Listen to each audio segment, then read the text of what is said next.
Portland protest turns violent, brutal assault caught on video. News recap for Monday, August 17, 2020. Brutal beating caught on video amid Portland protests. Reports by Edmund DeMarche, Fox News. Violence erupted in Portland late Sunday just blocks from the federal courthouse after the driver of a pickup truck crashed, was reportedly pulled from the vehicle and then brutally beaten by a mob after a confrontation with protesters. Videos that emerged from the scene were chilling. The man identified as the driver could be seen getting punched, kicked and ordered not to leave in the middle of a city street.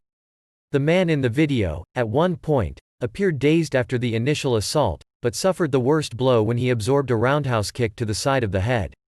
Portland police told Fox News in an email that officers responded to a report of an injured person at Southwest Broadway and Southwest Taylor Street at about 10:30 p.m. Sergeant Kevin Allen, a police spokesman, said reports indicate that protesters were chasing the truck before it crashed, and they assaulted the driver after the crash.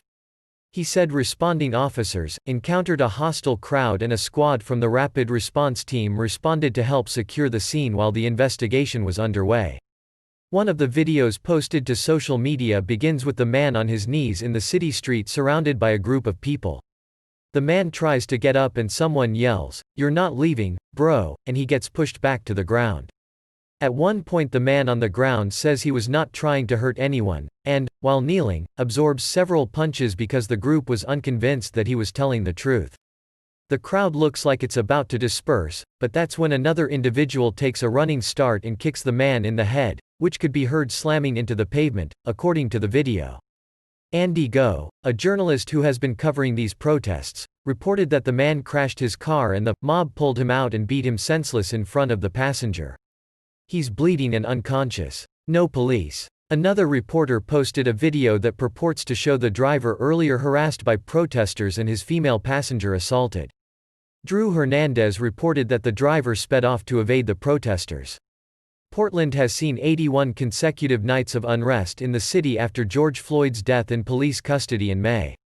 While the protests for racial justice and against police brutality are generally peaceful during the day, drawing a wide swath of citizens, they have often turned violent at night. Nights of unrest that increasingly targeted the federal courthouse prompted President Trump to dispatch U.S. agents to guard the building in July, which reinvigorated Black Lives Matter demonstrations and often ended in violent clashes. Overnight Saturday a riot was declared and police used crowd control munitions, including smoke, to disperse a gathering outside a law enforcement building. Authorities said people had thrown softball-size rocks, glass bottles and other objects at officers. 2 police officers were treated at the hospital after being hit by rocks. 11 people were arrested. Police told Fox News early Monday that the driver was transported to the hospital with serious injuries and the incident is under investigation. Click the link to read the related article and watch the video coverage.